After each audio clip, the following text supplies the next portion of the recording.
நான் டிவோர்ஸ் ஆனால் ஒருவேளை நான் இந்த முடிவை எடுத்த பிறகு எனக்கு இந்த சப்போர்ட் கிடைக்கும்னு நினச்சேன். ஆனால் அந்த சப்போர்ட் எனக்கு கிடைக்கல. என்னோட ஃபேமிலி சார், எனக்கு டைவர்ஸ் வேணும்னு என்னை ப்ரெஷர் பண்ணதே எங்கள் ஃபேமிலி தான்.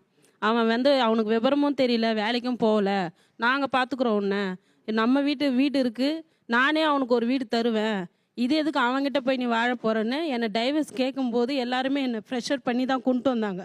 ஒரு சைடு எனக்கு அவரோட இருக்கணும்னு ஆசை இருந்தது. இவங்க பண்ண சப்போர்ட்டில் ஓகே இவங்க இருப்பாங்க போல இருக்குது, ஒன்றும் பிரச்சனை இல்லை அப்படின்னு. அட்டன் டைம் எங்கள் அண்ணனுக்கும் எங்கள் தம்பிக்கும் கல்யாணம் ஆச்சு. அவங்க என்ன வெளியே போக சொல்லலை, தானாகவே நான் வெளியே வர மாதிரி பண்ணிட்டாங்க. இன்றைக்கி ஒருத்தரும் சப்போர்ட் கிடையாது. ஷூ கம்பெனியில் ஒர்க் பண்ணுறேன், சாயந்தரம் வந்து வீட்டில் ப்ளவுஸ் ஸ்டிச் பண்ணுறேன். என்னோடய தூக்கம் 6 மணி நேரம் தான். இயல்பான வாழ்க்கை எனக்கு இல்லை.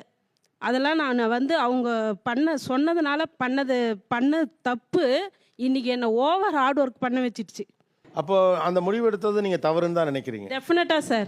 ஆனஸ்ட்டாக எங்கள் வீட்டுக்காரருக்கு நான் மன்னிப்பே கேட்குறேன். இந்த டெலிகாஸ்ட் ஆகணும், ஆனஸ்ட்டாக நான் மன்னிப்பே கேட்குறேன். அவரோட புரியாமைய தன்மையும், அவருக்கு ஜஸ்ட்டு ஒரு 6 மாதம் வேலை தான் இல்லை. எனக்கு டேலண்ட் இருக்குது, என் கையில் அப்போ வேலையும் இருந்தது. இன்கேஸ் கொஞ்சம் அட்ஜஸ்ட் பண்ணி நான் கோஆப்ரேட் பண்ணி அவரோட நான் வாழ்ந்திருந்தா இப்போ என் வாழ்க்கை நான் நினச்ச மாதிரி மாறலைனாலும் ஓரளவுக்கு வாழ்ந்திருப்பேன். எனக்கு வந்து 10 வருஷம் கழித்து என்ன ஆனாலும் ஆகுது, நம்ம வீட்டுக்காரோட நம்ம போயிடலான்னு நான் கிளம்பும்போது அவர் கல்யாணம் ஆயிடுச்சு. எல்லாம் ஓடுவோம், சிரிப்போம், பேசுவோம், ஜாலியாக இருப்போம்.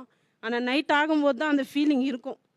வேணாம், நம்ம அவசரப்பட்டு வந்திருந்தா வராமல் இருந்திருந்தா ஒருவேளை நம்ம லைஃப் நல்லா இருந்திருக்குமோ, நம்ம நல்லா ஆக்கியிருக்கலாமோ. எனக்கு இப்போ நான் வந்து ஹார்ட் ஒர்க் பண்ணுறேன், இந்த ஹார்ட் ஒர்க் நம்ம அவர்கிட்ட இருந்து பண்ணியிருந்தா பெட்டராக இருந்திருக்குமே, டபுள் வருமானம் வந்திருக்குமே.